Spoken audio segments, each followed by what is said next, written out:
All right. Good evening, everyone. Welcome to our Foundations Vespers. We are super excited. All right, let me hear you. All right. Let me just figure this out. Oh, we kind of not. All right, there we go. I think we're a little better here. All right, so we're just going to begin with a word of prayer. And so let's bow our heads together as we pray.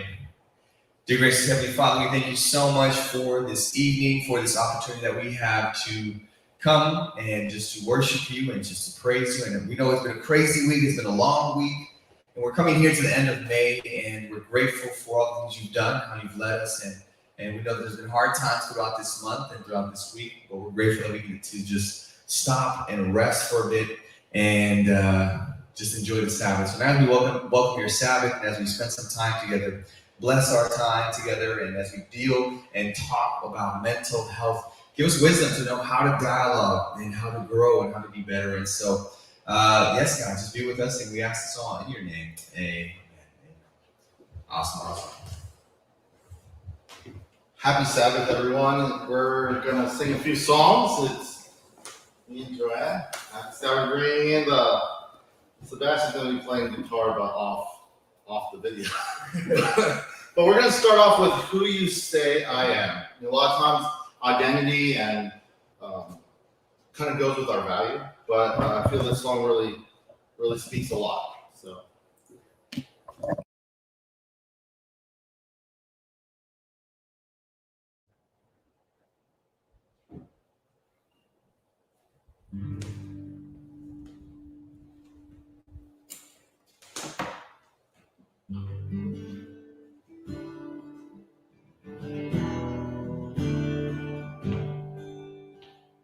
Who am I at the highest king would welcome me?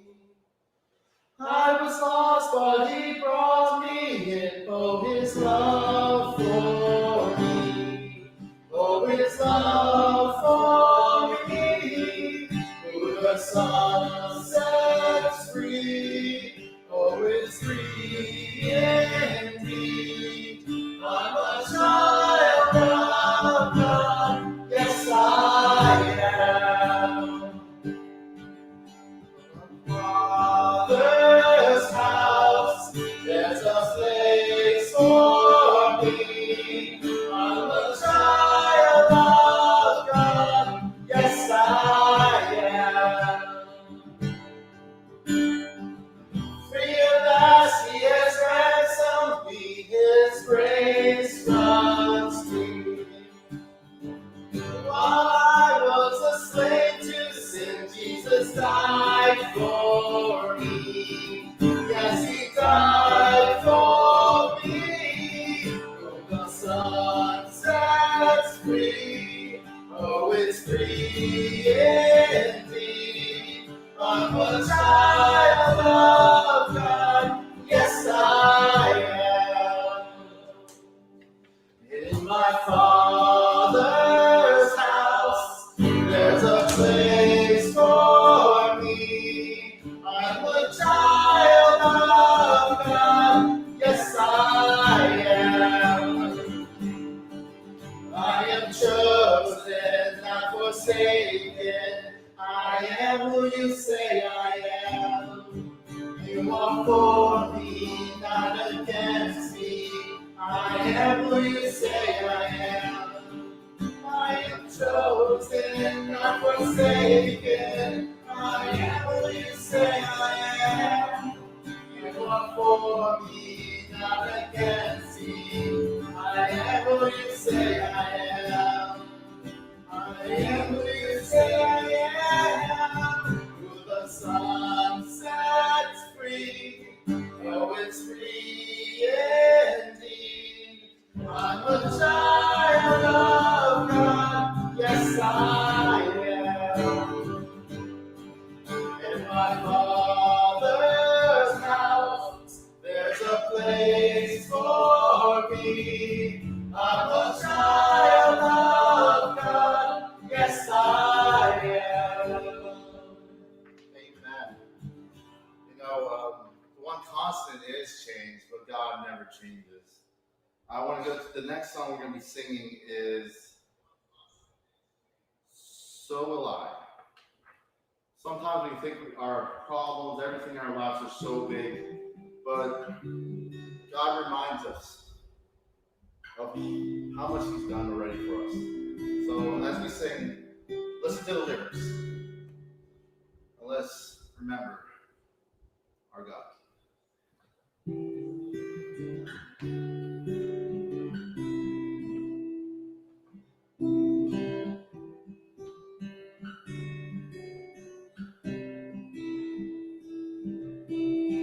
God of creation, there at the start, before the beginning of time,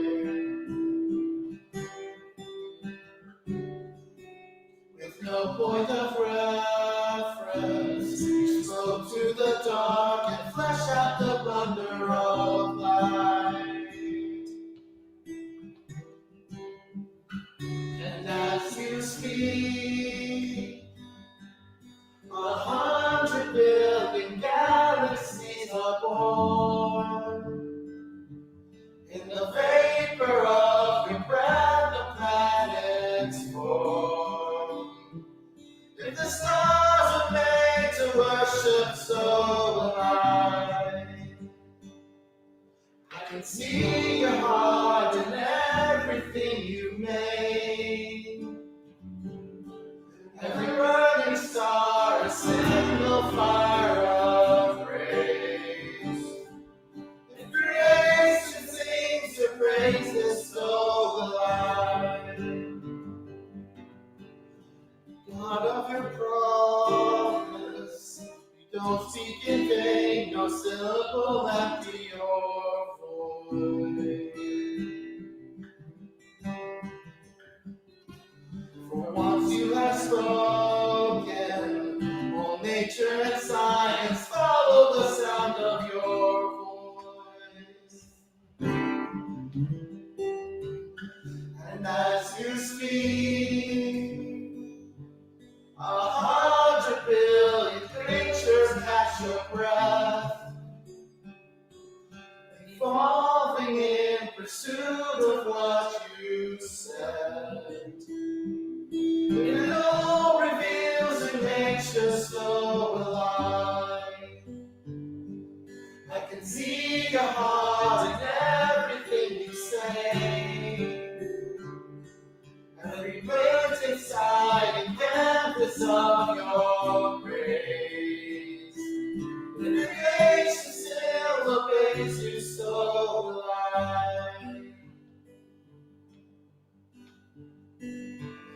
So will I. So will I.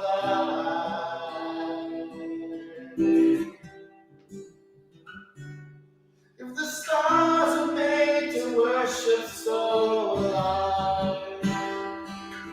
If the mountains bow in reverence, so will I. If the oceans roar your greatness, so will I. For if everything exists to lift you high, so will I. If the words go where you send it, so will I. If the rocks cry out in silence, so will I. If the sum of all your praises still won't shine, let me sing again 100 billion times. Oh, oh, oh, oh.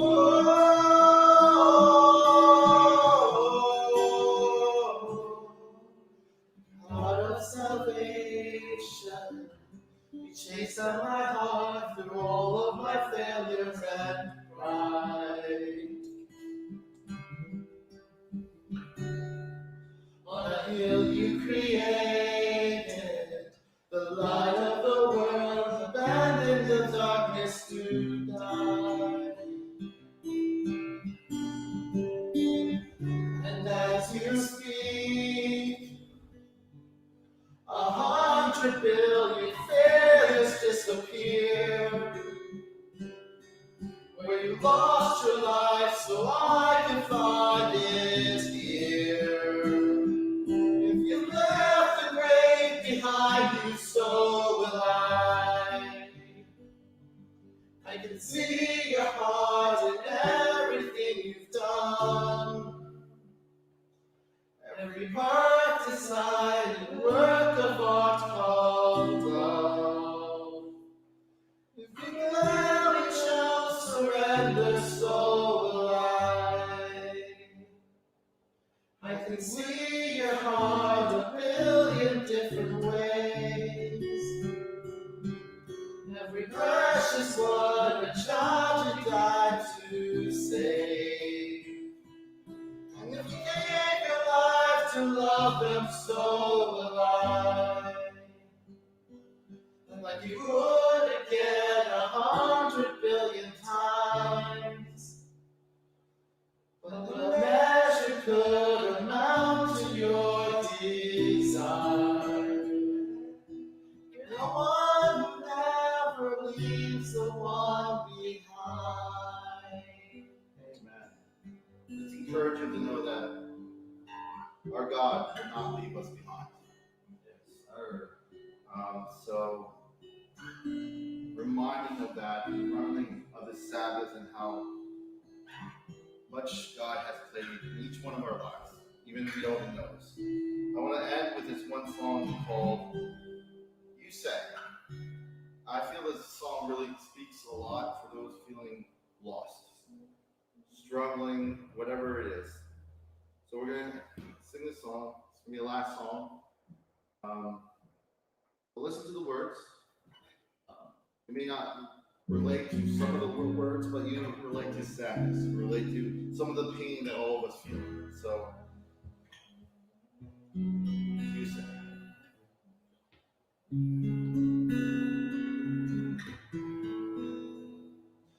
I keep fighting voices in my mind that say I'm not enough. Every single lie that tells me I will never measure up.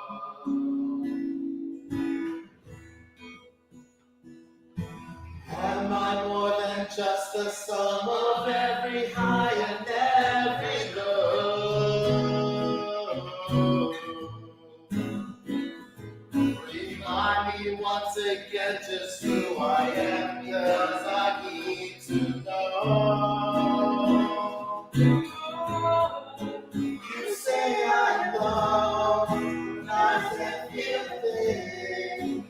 You say I'm strong, and I think I'm weak. You say I'm held, when I am from shore, and I don't belong. And you say I'm yours, and I believe what you say of me. I believe. The only thing that matters now is everything you think of me. In you I find my worth, in you I find my identity. You say I love when I can't feel a thing. You say I'm strong when I think I'm weak. You say I'm held when I am control, and I don't belong. You say I'm yours, and I believe what you say of me. I believe. All I have is now I'm laying it at your feet. You have every failure, God. You have every victory. Oh,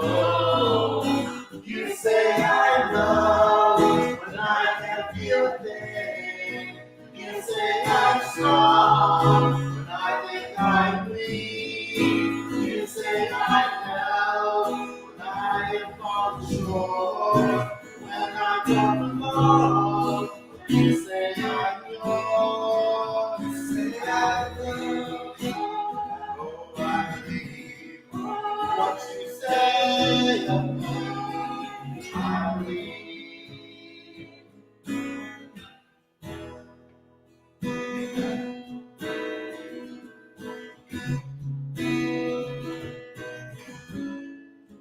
You say I know, but I can't feel anything. You say I'm strong, but I think I'm weak.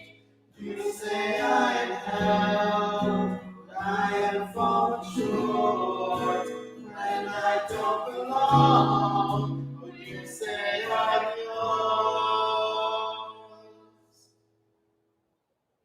Amen.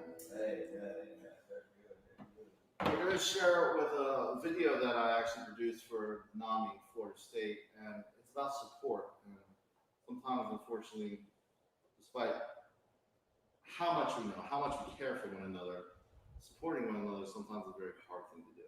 So.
Happy Sabbath again. We're talking about mental health and what's next. But before we begin, I want to go into scripture. Just one scripture that I always held on to for a very long time. It's from Paul, and I'm going to read it. If you can put it on the screen.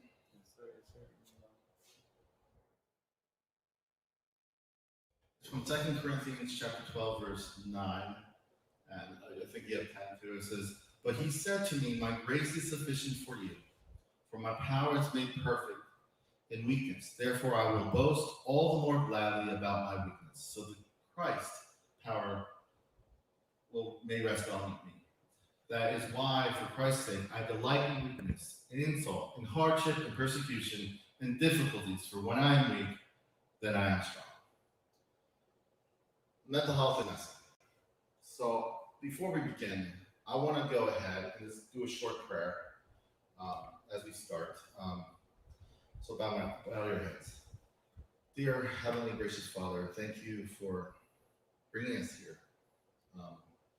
We're heading to Sabbath, and it's always encouraging to know that you are the great physician, but not only for our physical bodies, but for our mental well-being. I pray that you continue to inspire and encourage each one listening, and let's continue to dialogue about what is next when it comes to mental health. And we say all this in Jesus' name. Amen.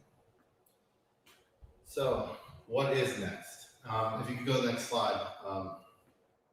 There's a guy right here. He's kind of looking. I don't know, is it coming on yet? He's looking at the scenery. He's looking just what is next. A lot of times in recovery, a lot of times we kind of look at destinations. Only if I get there, I'll be good. Only if, I don't know, it could be a relationship, it could be a job. But what is next when it comes to mental health, our own mental health? So if you could go to the next slide, please. So, I'm going to preface this with a story I was told about trauma. And for me, some of those who are close to me know that I experienced trauma. I had to go through some therapy through it. And one of the best descriptions to it, at least for me personally, was the fight or flight response. A lot of us, if you're in the forest and you see a bear, a lot of us have survival instincts, mechanisms, and that's good. That's good that we have these survival mechanisms. But at the same time, with trauma sometimes, what if that bear is when you're trying to go to sleep? What if that bear is when you're walking down with your spouse or when you're with your family at a gathering? That's at least the closest thing I can express when it comes to trauma. There's triggers, there's things that are connected but not connected. So, and an interesting thing about trauma was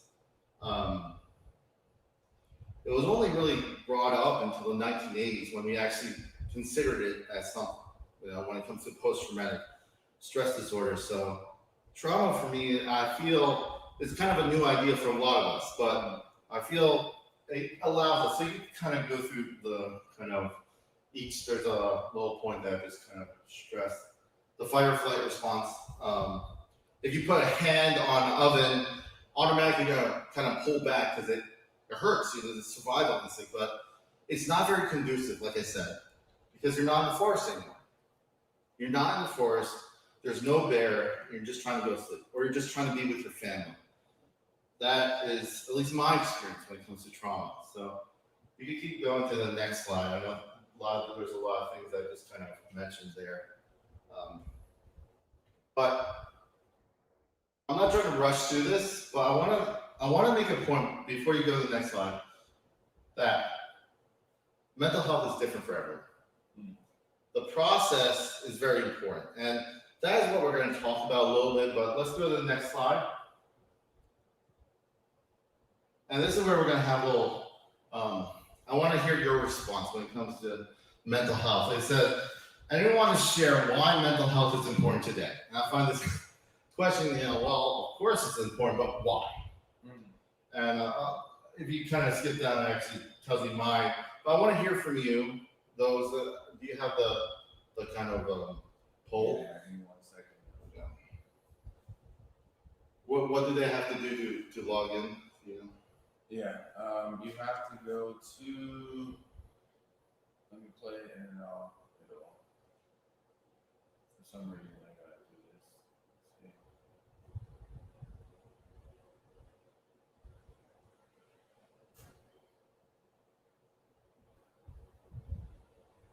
Okay, why is mental health important to that? So,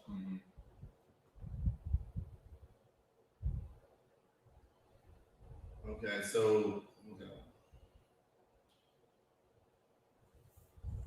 Do they have to sign into a certain name? Yeah, I'm trying to see what's not.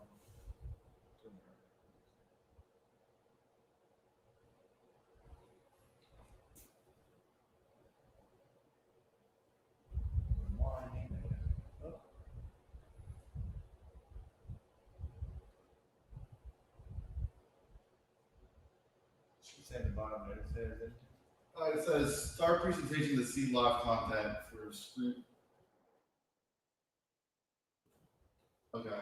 Well, Let me try. Yeah, if you want to keep talking, let me try. well, yeah. Well, I'm just going to share a little bit from my experience when it comes to mental health, and sometimes while we're going through this discussion, a lot of times when you talk about things like that, you have to actually talk about things that happened before. But one of the things that actually helps me, I'm around a lot of people, that are struggling, have mental health challenges, and I may not understand what they've gone through or what situation they're in, but I understand, like, when I kind of pull the derivative of what they're feeling or what they're going through. They may be sad. A lot of times, a lot of my peers, they feel like they're not heard. And we sang a bunch of songs that kind of talked about identity. And I think identity, especially in my experience, my own personal experience and value, is one of the major keys when it comes to mental health. Why is it important today? Because of people. Each one of you, families, all of them connected. That's why it's important. We try to make all these fancy words about, well, this and that, but really it's about the people that matter. That's why mental health is important, because, and we'll kind of go even more further into this talk but I think we're having technical difficulties. But you could just comment on the right here. Okay. All right. So what do they have to go to? So you have to go to. Okay, you're gonna go polev.com/Sebastian Lope 485, and you just write down, just text why is mental health important? And we'll just kind of see what comes up, what propagates.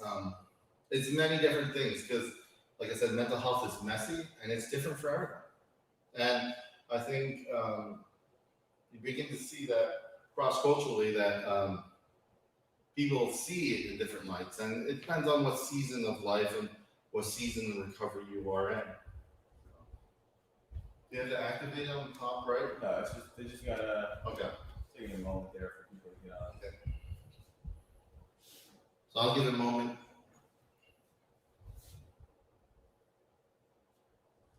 You can also go to.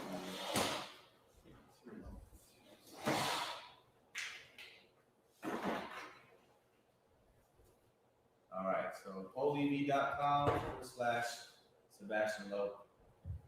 Polev.com/Sebastian Lope 485.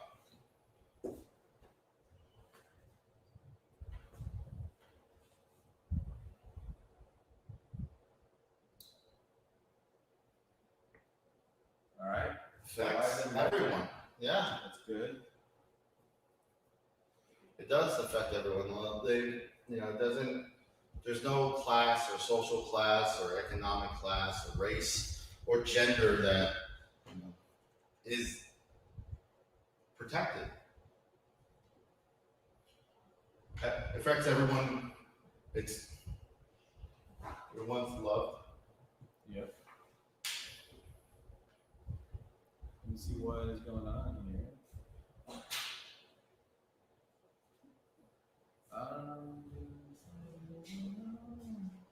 Okay, well, it affects everyone. When it comes to mental health, it doesn't discriminate.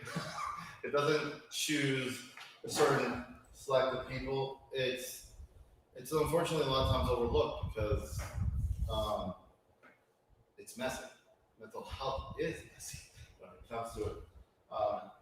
Why is mental health important today? Well, again, you guys are saying it here, but it's because of each one of us, because of family, friends, people. That's why we make it so complicated sometimes. But some people, some of the people I serve, and then some of my peers, they. The reason it's important for me is because they are people. And I know that sounds strange for us to say that, but it can be hard. It's a very invisible illness sometimes, and it's hard for us. And that's why I say mental health is messy, and we need help. We need help. But one thing I learned the hard way is it doesn't take one person. It takes multiple. It takes the support of everyone, and it doesn't mean I'm going to save the day. It doesn't mean it's not about saving. It's about listening a lot more. Because connecting it to resources. And we talked about, we sang some songs about identity, um, and how much identity plays in value when it comes to some of the when it comes to coping and when you're recovering on that journey of recovery and mental health. Um, Family, friends, of course, the ones closest to us makes it harder. You see someone affected, and you can't see or why. You have a broken leg, you can see what's wrong with them. If you see someone who's struggling mentally or that have mental health challenges, it's difficult to kind of put your finger on what it is. And I would say, from my experience, the best results are usually when the person who's suffering is part of the participating in the recovery journey too. So it hurts, of course. It does hurt. I feel when it comes to mental health, a lot of times, a lot of the environment and the family and everything that can. There's a lot of urgency. We want quick fixes. Let's just be honest. When you get cold, you want to not have a cold. You have something that hurts or broken, and physical ailments. Sometimes you can kind of see the progress, but with mental health, unfortunately, sometimes you can't. Sometimes the person's struggling, and sometimes it's just, for me, like I said, trauma. A lot of times with trauma, it's like it's funny. Like this illustration you mentioned before. It's having a survival mechanism at a forest when there's a bear. That makes sense. But when you're at home trying to escape, when you're around your family, when you're walking with your spouse, you have the same reaction like if there was a bear. That is my experience and what I've seen, at least personally, in this trauma. These are great responses. Everything. One's family. We need help. Everyone loved can change everything. Loved ones. I hurt. Friends, and I'll say this, and we probably could go to the next slide. But before I do that, one of the main things I always hear is not being heard, and with people who are struggling, and that doesn't fix it all, but I think that's one of the first steps, especially. So let's go to the next slide. Thank you for all the responses. The next slide, like I said, when we talk about mental health and we talk about what's next, we have to look at what happened before. Sorry, but I kind of know this already. But in the 1960s, with the Civil Rights Movement, a lot of wonderful things happened, and part of that was. That happened during that time was the deinstitutionalization of state hospitals, mental hospitals. It was a progressive goal, but unfortunately, there are three forces driving that movement because it was expensive. The state mental hospitals were expensive. They also said that mental hospitals were cruel and inhumane at the time. And also the hope that new antipsychotic medication offered a cure. They were trying to to have people who are suffering acclimated back into the community. And I think it was a goal that was ambitious, but what's next is there's still a lot of work to be done. I still find with mental health recovery, there's still never going to be a real quick fix because everyone's situation, everyone's personality, everyone's situation is different. But I don't say this in spite. I really don't. This is just for we have context of what's next. There's still a lot of work to be done. And if you could go to the last few points, it says, second, we are so easily forgetful. This month is Mental Health Awareness Month. If you look at the calendar, there's a lot of months that say awareness something because we're so forgetful. We haven't jotted down. So why are we forgetful? Because I feel sometimes some of some of these moments, some of these memories can be very hurtful, to be very painful. But I feel to move forward, you have to look back for a moment. You don't stay there. So let's go to the next slide, and we're gonna I'm gonna ask another question, I believe. The next slide, you go. So what is next? You heard about the holistic approach. I want to ask. I think did I make hold on. Sorry. Yeah, I want to ask holistic approach. What does that mean to you all? Like, I know with creation creation life, we try to do the holistic approach. What does that mean? And we have a poll V. Can you bring that up? And I want to hear your response because I find that holistic approach, especially with mental health, is very helpful because there's no cookie cutter approach, and I feel having a holistic model kind of doesn't allows the person to find the right care or recovery that fits them and their goals and their purpose. And we're going to get to purpose in a second. So, holistic recovery. You know, a lot of times when I think of holistic, we think about what? Anyone? I'm asking. Let's go all around. Exactly. What does that mean? The holistic recovery. We have some cheat codes here. Rest, choice, nutrition, environment, all around. Exactly. When a holistic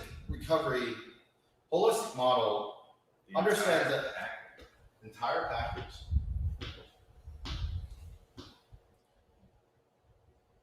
I used to think when it comes to a holistic model, baby steps.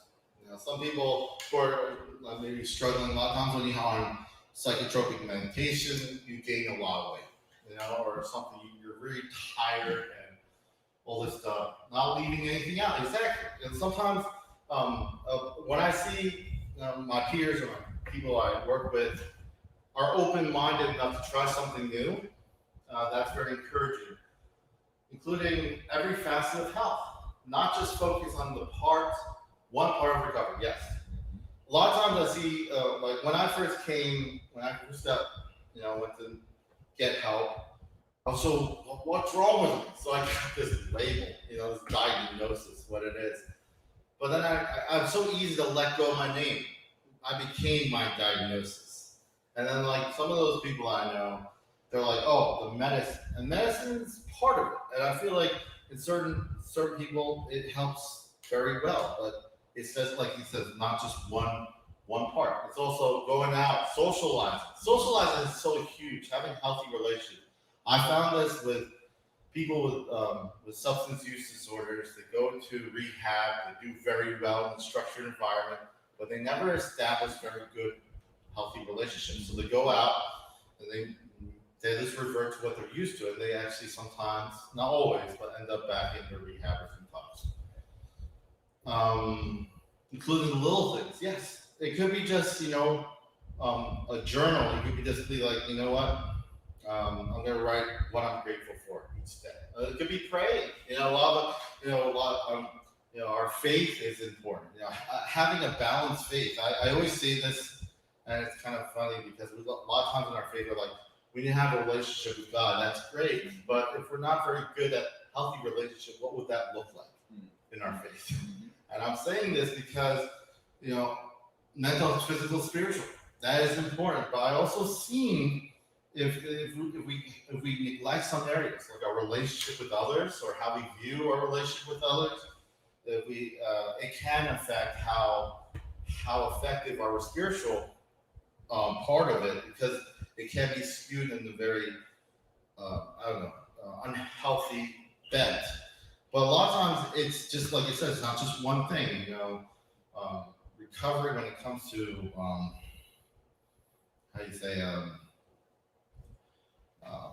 when it comes to relationship, when it comes to building on that, because a lot of times still remember my friend. She was a social worker in Rikers Island, and one homeless person she was working with for so many years. He said, "What was the hardest thing being homeless in New York City?" And basically, she's like, she had a social work degree. She had everything listed. Saying he's like, no, loneliness. That was it. Hardest thing being homeless for 20 some odd years was being lonely. Complete recovery. Yeah. Yeah, it's not one thing. I know for me, for a fact, that certain things that were very helpful with coping are less helpful, but then I build on other things. So the holistic model keeps changing for me. Kind of, for me, I do like, I do a lot of breathing techniques. It does help me, especially when I have those moments. I haven't had a panic attack for some time. I don't think months now. It's been like nothing notable, but I do feel it coming on. Like sometimes I feel like, those are the kind of awareness and things you build up through your goals. And so, purpose-driven approach has increasing help. Like I do believe there has to be one of my friends, my dear friends, who was struggling with substance use. She said, "It can't just be not picking up the bottle each day.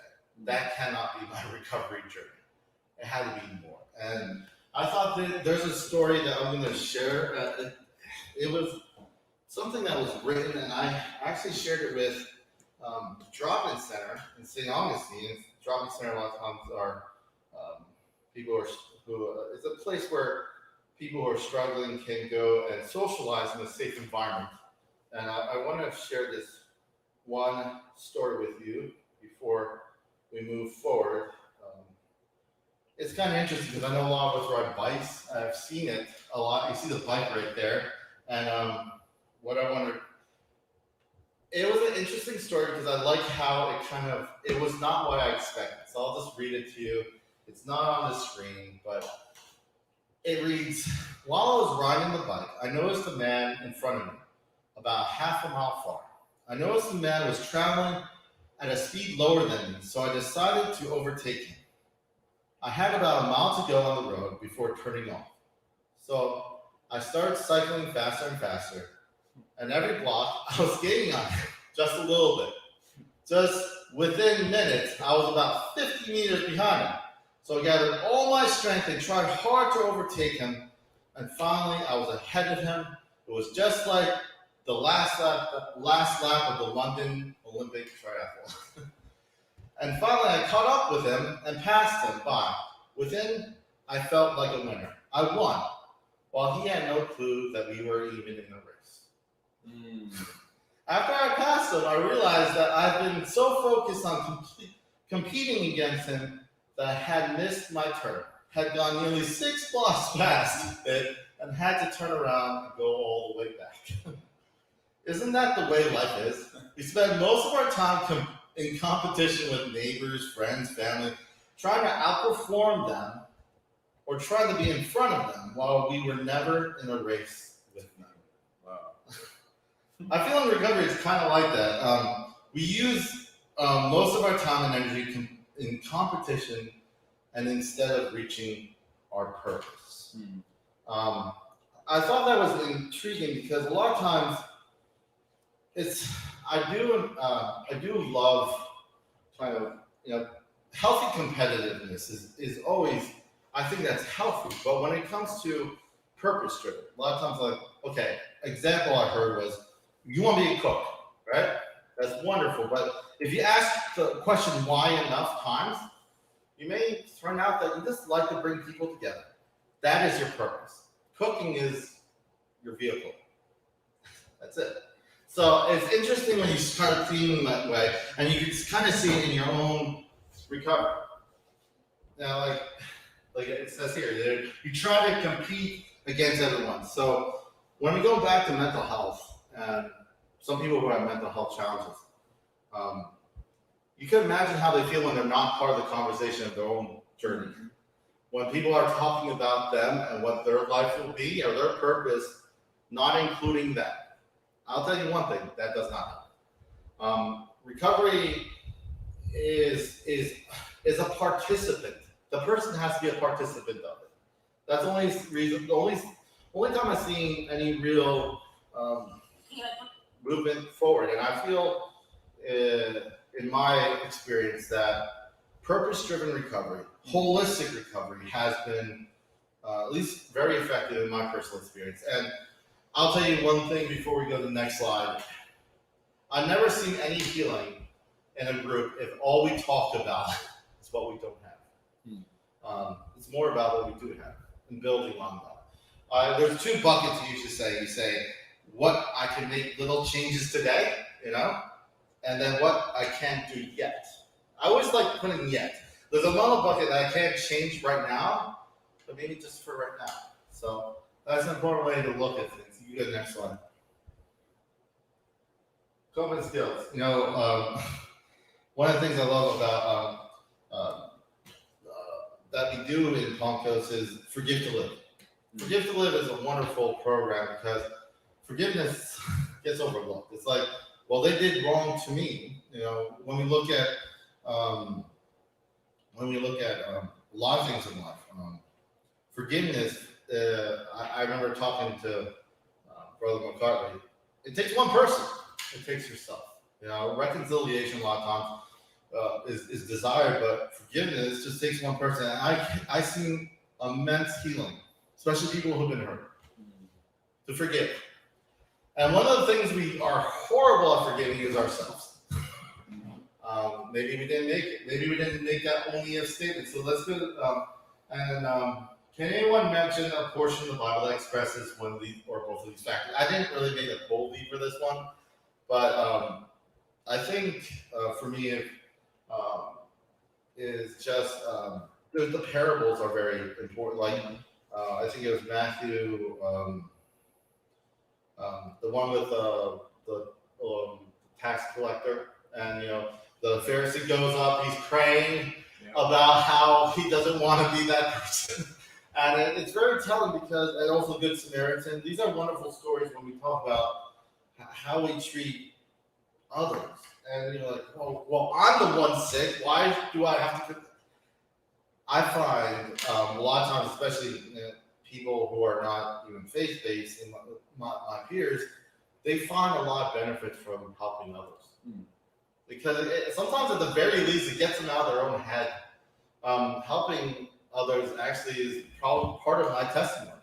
Helping others was my healing. Serving was my recovery. Why are these two factors so important? And I'm going to say two factors. I think we're going to go boldly is gratitude and forgiveness. I kind of, expressed it. I want to hear from you if you could put it up.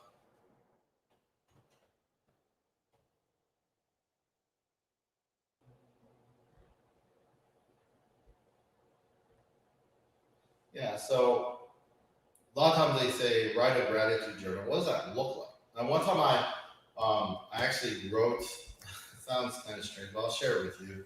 I wrote a prayer to God in my journal, and I also wrote the kind of response I think God will give me.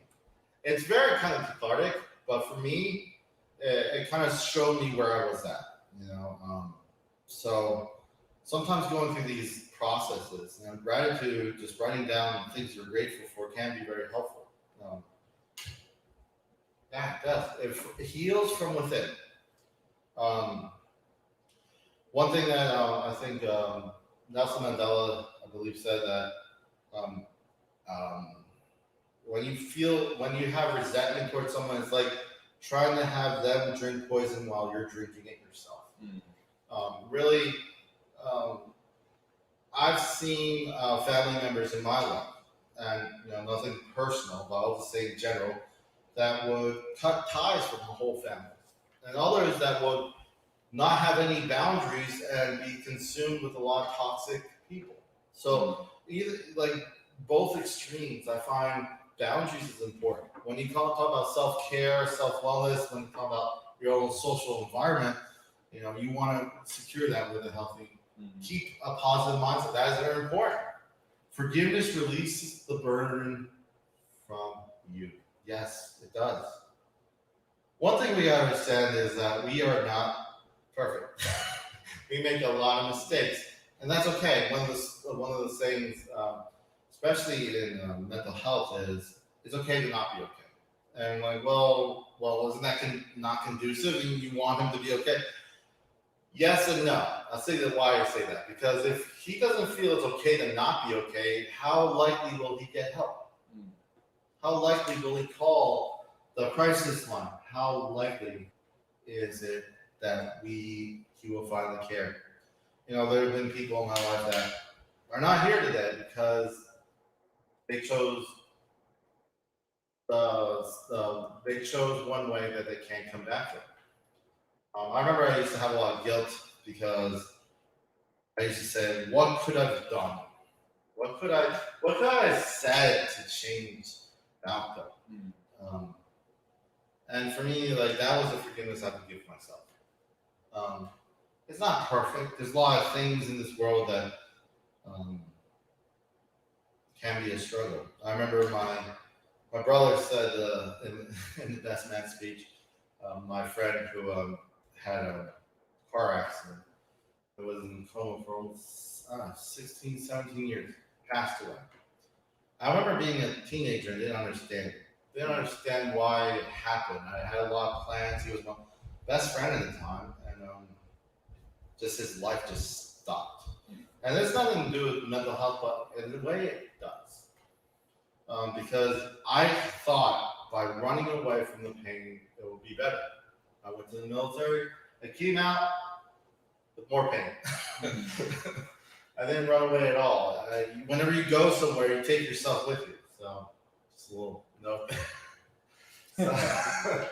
But with that being said, I learned a lot. But it goes back to like the whole bear thing. I remember just struggling, just having these reactions to things that had nothing to relate to what was going on at the time. And it's important with mental health that you go through the process. A lot of us understand loss, okay? And I say this because loss comes in many shapes and sizes. Obviously, loss of a loved one is tragic, and it's a process. One thing I tell people who go through that is don't ever allow people to make you go through that process quickly. I thought I had to go through it quickly, and it didn't go well because I didn't process a lot of things. But I want to read something. They are encouraging. Yes, they are. They help you see everyone's needs. You are not alone. One of the things I know I shared the video before. The last principles report is we will never give up hope. I try in the group. It's kind of hard virtually to have them say it all at the same time when I'm doing the group, but we do say we will never give up hope. Supporting one another and finding that space and being able to say it's okay to not be okay, and understand, like we were singing before when we sang "So Will I" and "Who You Say I Am" and "You Say." A lot of it deals with identity and value. And one thing like I said before, the one constant in life is change, but the one thing that doesn't change is God. And I say this in my faith because I think purpose-driven recovery is very important. You have to know what your why is. Why you do what you do. You can go to Luke 18, 9 to 14 is the text over. So what is next with mental health? So can you go to the next? I think it can be a lot of things. We talk about it. Unfortunately, there is no quick fix. But I feel that in a way, it makes sense there's no quick fix. If we think of the Bible, we think of after Noah and the great flood, what did they try to do? Make a Tower of Babel to prevent. But a lot of times, it's not that. I think the process is very healing. I think of Job. I read the book of Job, and a lot of times it's kind of mystery of how God kind of shares his rebuttal at the end. But at the same time, it makes sense because it's Ecclesiastes and Proverbs lived out in the story. And with that being said, he at the end, Job was changed because whether good things happen or bad things happen, he gave all the glory to God. That was it. Like he was just, and I felt that was very. And he said that was his wisdom. And any ways you feel you can better your mental health moving forward? We talked a lot, and I kind of talked a lot. But anyone want? Like we're gonna do a little poll and we're gonna kind of wrap up here. So, how can you better your mental health moving forward today? Develop a positive mindset. One thing about mindset, one person told me there's a static and dynamic mindset. Static, everything stays the same, has to stay the same, or else. Dynamic is that it allows the idea that it may change. Community, of course, self-awareness, prayer. These, prayer and community of faith that we have is extremely healing. I sometimes see some of the gaps, especially some people who are just trying to find some social outlet. And I think church can provide forgive myself, be more optimistic and less pessimistic. Yes. Give your mind a break, go out on a nature walk. Of course. I feel like sometimes I wish I could walk more. Like I used to go UNF and do that trail walk more. Like with this new change of profession, I haven't as much. But it is good to go outside. Get out of your head. Just going outside is very beneficial. Stop competing with people who aren't even in the competition with you. Exactly. There's only if kind of mentality, like only if I had this, or it doesn't provide a very safe place. And one thing that I love about church and like this Vespers, it is a safe place. Safe places are rare sometimes, and sometimes it can be dark. It can be really exhausting. Be more holistic in the approach to life. Yes, let go. Sometimes it's not recovery. Healing is not so much sometimes gaining. I remember there was one person saying, we're human beings, not human. We like how would I say it better? So we're not human doings, okay? We're human beings, so we're becoming something. So we're ever changing. So I like that kind of illustration. Someone said that, and I felt I'm coining it because people say things better than I do. And like God, yes. A lot of times, just a higher power, lifting up to God can be very helpful. Another thing I would say, when we think about what's next, it's okay if today's a bad day. It's okay. One of the things Mary Rashmacher, she said, it's, a lot of times with courage, it's not a big roar. It's more about just being at the end of the day, say, I'll try again tomorrow. And that's it. And listening. You can learn a lot from listening from one another to another.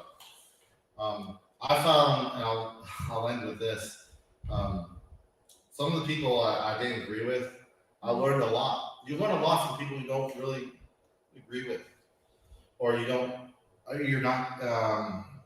may not agree with their thoughts or anything, but I feel as a challenge for all of us, I feel sometimes those uncomfortable moments could be the moments where we kind of experience some of the most healing, or some of the most learning of ourselves.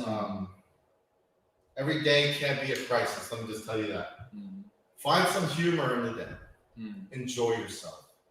Every day cannot be a crisis. It's like, for me, it's just not sustainable. At the end of the day, find that safe place. Know what works for you. Continue building on those coping skills. Be a community of people that love one another. Even if you don't understand it. Even if you're like, only if they did this. Sometimes life is a process. And I feel us as a community of faith believers and all that could be that safe place for those who are struggling today. So what's next?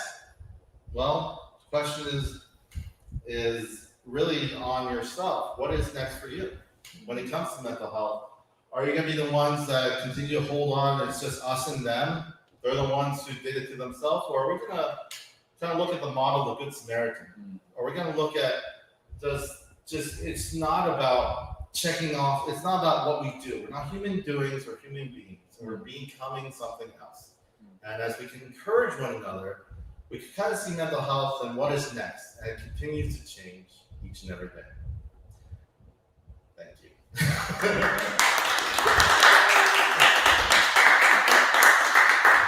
So we'll just end with, well, why don't we just sing a song? Sebastian, do you want to do a song? Come on, let's do it. We'll end off and we'll pray and everything.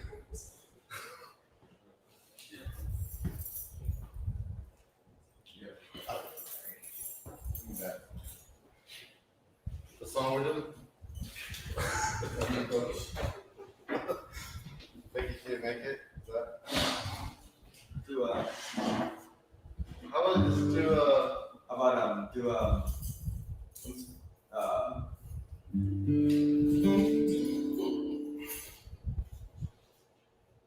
what about this one?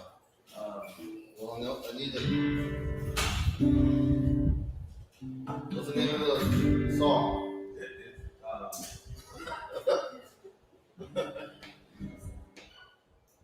Amazing Grace. Come on, Amazing Grace.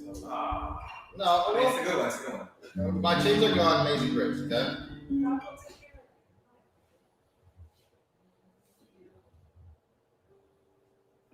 Ready?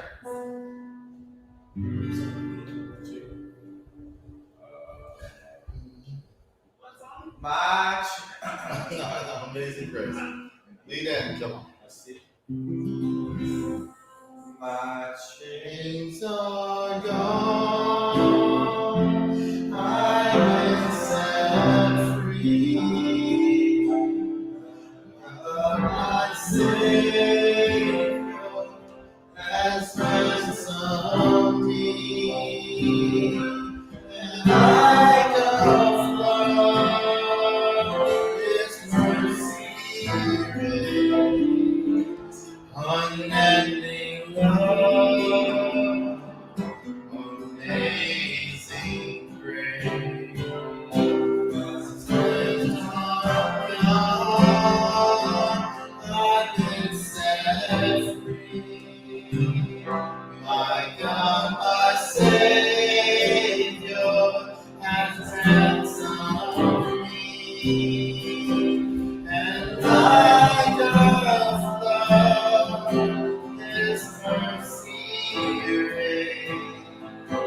Unending love, amazing grace.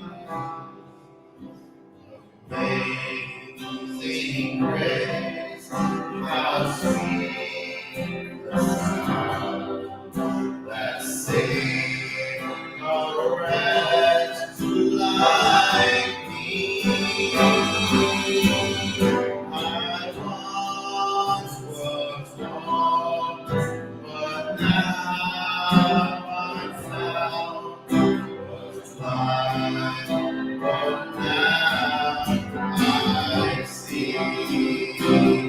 My chains are gone. I've been set free. My God, my Savior has ransomed me. And like a flood, His mercy reigns. Unending love, amazing grace.